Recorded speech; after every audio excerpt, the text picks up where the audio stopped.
This is Pet Life Radio. Let's talk pets.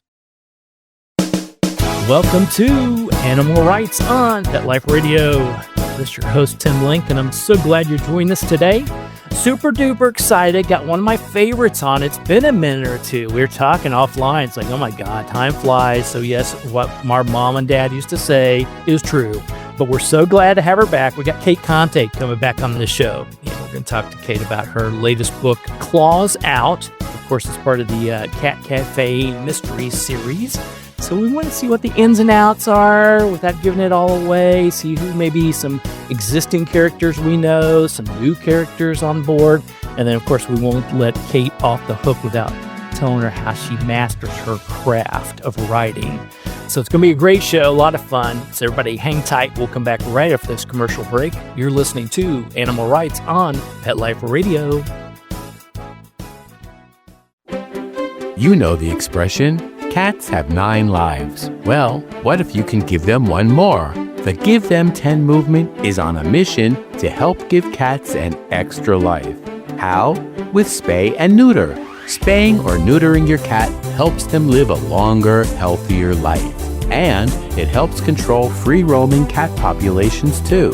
Learn more about the benefits of spay and neuter and meet Scooter, the neutered cat, at GiveThem10.org. That's GiveThem10.org. Let's Talk Pets on PetLifeRadio.com. Welcome back to Animal Rights on Pet Life Radio.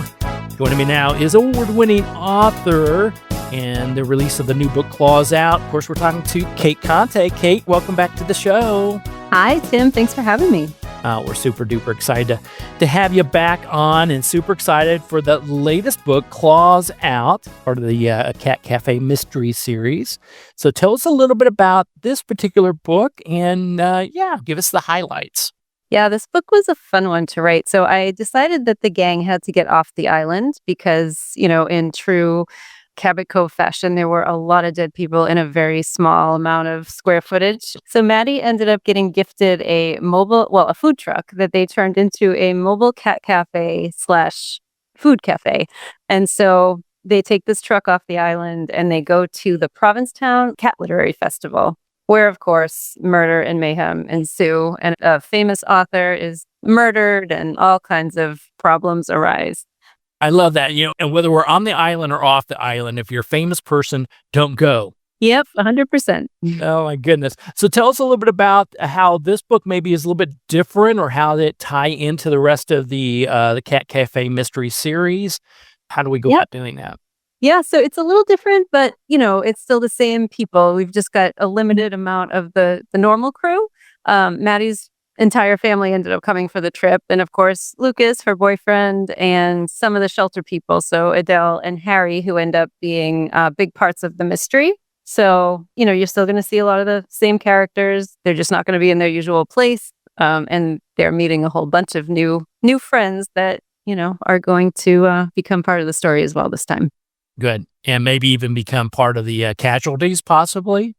You never know. Never know. You never want to get... It's great to be friends with your main character, but it's also forewarned. If, read in advance. You never know. Yeah, she's always worried that her boyfriend's going to start wondering, should I actually be dating this girl? Well, I'll just leave it at that. I'll let the audience decide that. So when putting together this particular part of the series, this particular book, Claws Out, picking your brain on that and tying it into a whole series, how do you determine what the next steps are? I mean, are you that far in advance where you're saying, okay, I already got the next 2 or 3 books because I have an idea where I want my main characters to go? Or is it something that pops up in your mindset or in today's society and newspapers? I'm dating myself, aren't I?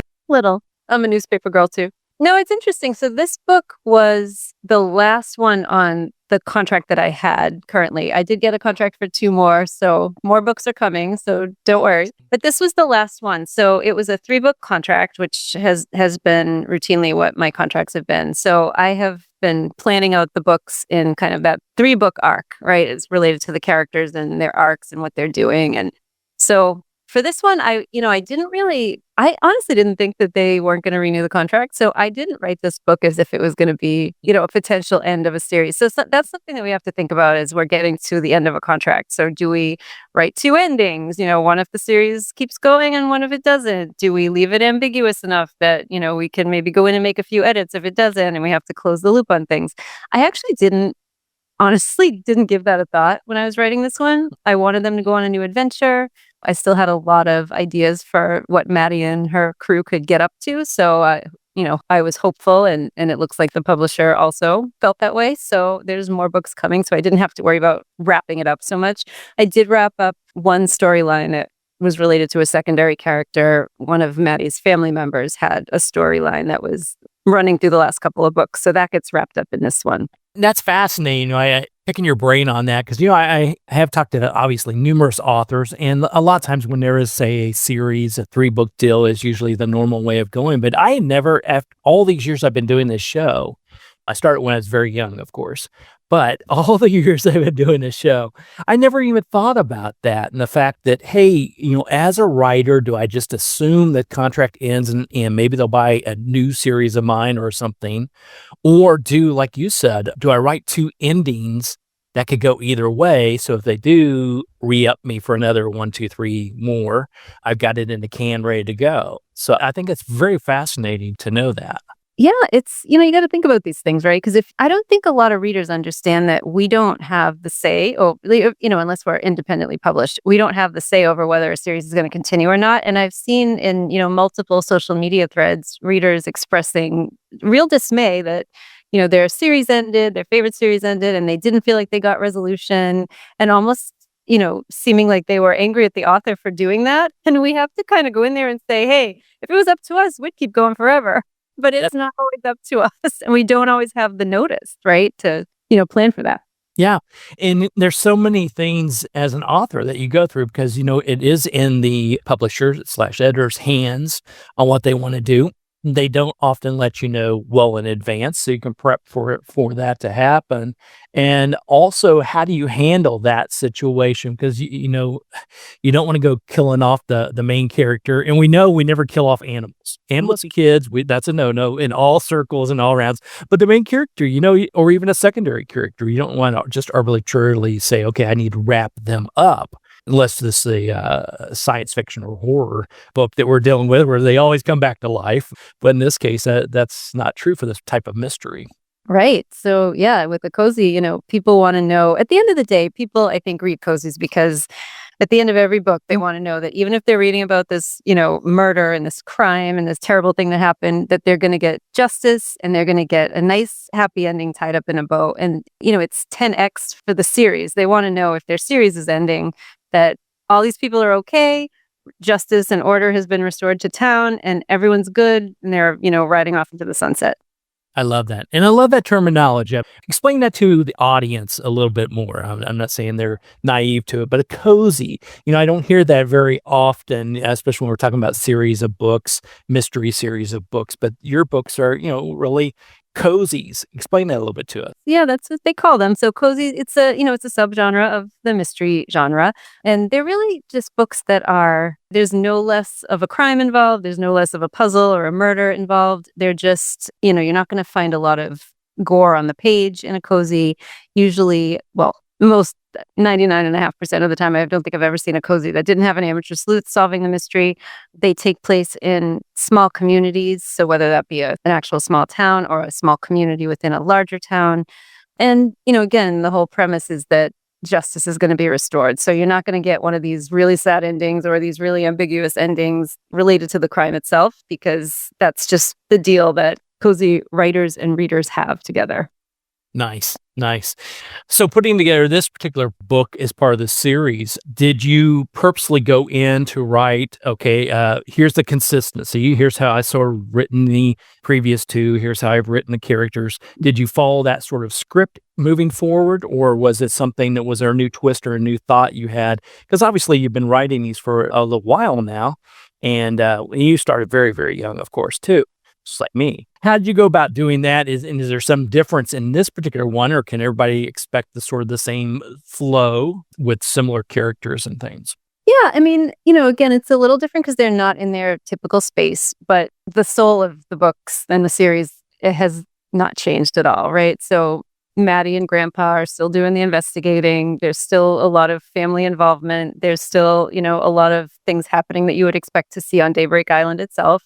There's still a ton of animals involved. So JJ, of course, comes off island with them, as do some of the cafe cats, because they're coming in the mobile truck. So you still got the animal expertise going on in there. And then the plot itself is centered around a cat literary festival. So, cats are still at the heart of things. Rescue is still at the heart of it. The organizers are a fundraising organization. The organizers of the Lit Festival are a fundraising organization, as well as authors that write about cats. So, the heart of the series remains the same, but I just thought it would be fun to get them into a different location and doing some different things. And this time I took them to a real town. So I had to be a little bit more diligent about, making sure that everything made sense, and that I'm actually going to Provincetown this week for a visit after, of course, I've written the book, but I haven't been there in a long time. So I'm like, wow, I hope I don't screw up the, streets and the landmarks. And so I'd have a friend who goes all the time kind of walk me through, like, okay, this is still here and this works over here. And, it's hard working with a real place. I haven't done that ever, just because it's a lot of work. Yeah, because the other books are, I guess I viewed them as sort of a real place. It is like not real, but based on something that's real. And I've always loved your writing in the fact that, you have the main characters that we know and love. And obviously there's tons of animals involved, but each one of them seems to have a voice and a purpose for being there. It's just not, arbitrarily, okay, we got our lead, we got Grandpa there, we got the boyfriend and a dog, and okay, let's throw out some other animals and everybody will be happy. They all seem to have a purpose or a reason for being in that particular conversation at the time. Yeah. And JJ, I don't know if I ever told you the story about JJ, the real JJ, but so JJ in the book is based on a cat that I had. He was a rescue. His real name was Junkyard Johnny. He was rescued from a junkyard in New Hampshire. And he was just the chunky orange cat. I'm a sucker for orange cats. So I knew he had to be the mascot of the books. But yeah, the way that Maddie even found JJ in the very first book at her grandmother's grave was meaningful, right? And, I've always wanted the books to be meaningful in the sense of really focusing on rescue, focusing on, what rescuers actually go through, and focusing on the animals themselves and how they have to live until they're rescued and what that means as a cause, right? I think people sometimes think, oh, the cute cats in the cafe. But 9 times out of 10, again, I don't know of any cat cafes that aren't tied to an actual rescue. So there's, like you said, a meaning and a purpose behind it. That's right. And I love that. I love the aspect of it. And I will say I'm a sucker for orange cats too. My story about my orange boy Charles is he showed up one day as I thought he was a feral, but he just was the town greeter for all the females. We'll just put it that way. And so I started giving Charles, the big orange cat, little morsels, a little food. Next thing I know, he brings us 3 females with him. And then a week later, we have about 9 kittens. And it's needless to say, 13 cats later, all trapped, neutered, and released. And they all decided to stay at the house. So, love those orange boys. We got to be careful for them. They're rascals. Yeah, but thank you for fixing them. That's lovely. Absolutely. Do that neutering and spaying. Take care of those animals for sure. Yep. Well, everybody hang tight. We're going to come back right after this commercial break. We'll continue our conversation with award-winning author Cate Conte. Talk to her a little bit more about her book, Claws Out. And then I want to pick her brain even further about writing. Is she a 5:30 a.m. girl every morning writing 10,000 words or not? Everybody hang tight. We'll find out right after this commercial break. You're listening to Animal Rights on Pet Life Radio. Has your dog or cat chewed through yet another set of sheets? I get it. I've been there. But instead of replacing them with more scratchy, low-quality bedding, why not treat yourself to what Oprah and Kris Jenner sleep on every night? It's called Cozy Earth. And yes, it's as dreamy as it sounds. Their bamboo sheets and pajamas are buttery soft, cooling, moisture-wicking, and they actually get softer every time you wash them. I'm talking next-level snuggle mode here, folks. These sheets have been on Oprah's favorite things list 7 years in a row, and there's a reason why. Cozy Earth gives you the softest, coolest sleep of your life. And just for Pet Life Radio listeners, I scored you an exclusive 41% off. That's the biggest discount they offer anywhere. Just use promo code PetLifeRadio at CozyEarth.com and sleep like the celebrity your pet already thinks you are. That's CozyEarth.com, promo code PetLifeRadio. You'll thank me at bedtime. Let's talk pets Let's talk pets on Pet Life Radio. Pet Life Radio. PetLifeRadio.com. Welcome back to Animal Rights on Pet Life Radio. Continue our conversation with award-winning author Cate Conte and her latest book, Claws Out. So, Kate, when people get a copy of the book, cozy up with it, and read straight through, because they're going to be fantastic, what do you hope people walk away from when reading this particular book or reading this series? Yeah, I mean, to go back to the rescue piece that we were just talking about, I'm so passionate about that. And I really want people to, first, I want them to enjoy the book. I want them to be entertained. I want them to enjoy going back to visit friends that they have made, hopefully over the series, and, catching up on their lives and going on a new adventure with them. And I also hope they can take away some tidbits about rescue. And like I said, about, how rescuers work, what it means to actually do animal rescue, because sometimes it looks really fun and easy on the outside, but it is not. I mean, it's fun always, but it's not easy, right? That's right. And to just, maybe think a minute before looking somewhere other than a shelter for a pet. Absolutely. There's all kinds of fantastic animals out there of all types, cats, dogs, and the plethora that can be found at your local rescues. And yeah, it's very rewarding. As a former president of a humane society, I know that it's very rewarding, and I still am heavily involved in animal rescue, but it's a lot of tear jerking and heartache as well, but that goes along with all the love. And I always encourage people with rescues to get involved with your local rescues at a grassroots level and offer whatever you can. It can be anything from petting and brushing the animals to if your skill set is website development, they need those type of people too, or fundraisers, et cetera, et cetera. So definitely reach out to your local rescues and get involved. You'll be glad you did. Yes. So let's talk a little bit about writing in general. I put a teaser out there. Are you, in fact, the 5:30 a.m., the alarm goes off, and I was going to say pen and pencil. I'm really dating myself on this show. Computer in hand, ready to go, doing those 10,000 words?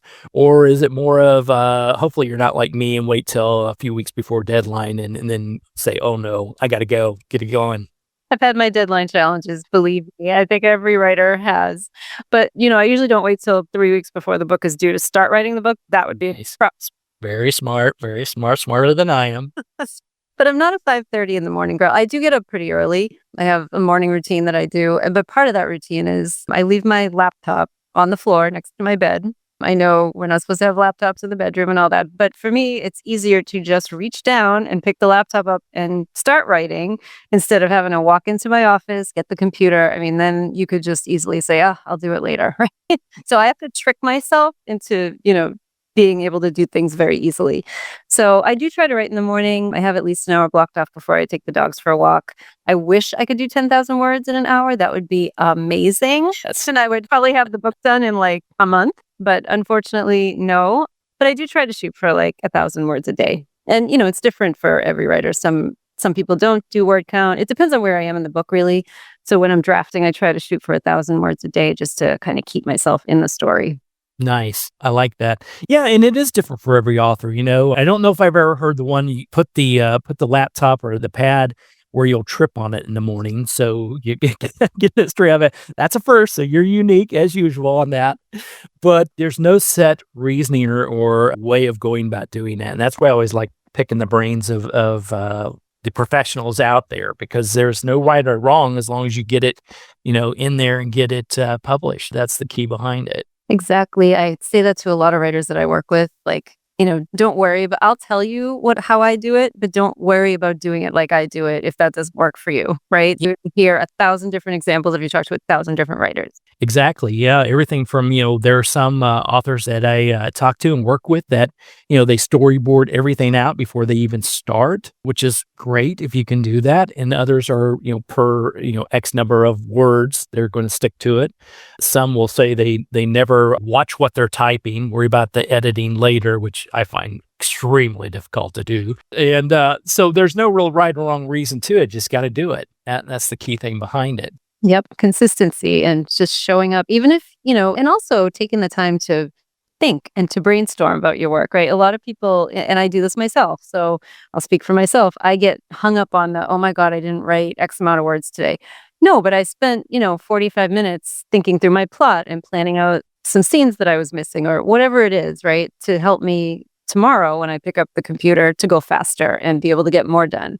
So yeah, it's not always just putting words on the page. If you're thinking about it or daydreaming about it, it's still writing. Absolutely. Absolutely.